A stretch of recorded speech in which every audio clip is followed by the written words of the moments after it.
And the word that keeps popping in my head about TCU and Jamie Dixon is unconventional, tricky, difficult matchup.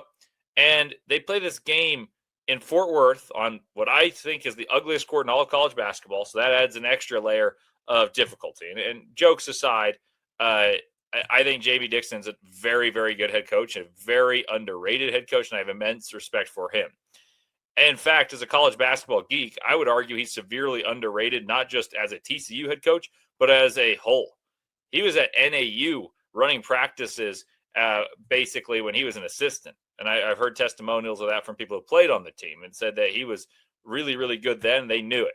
And I would say he was severely underrated at Pittsburgh. He won at TCU, which isn't easy. He went back to his alma mater and has built a consistent tournament team in a difficult era for a team that isn't necessarily known for basketball.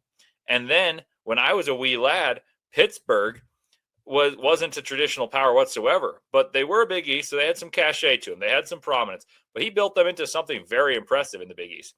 And it was the Big East heyday where they had 11 teams go dancing, and a lot of them seeded very highly.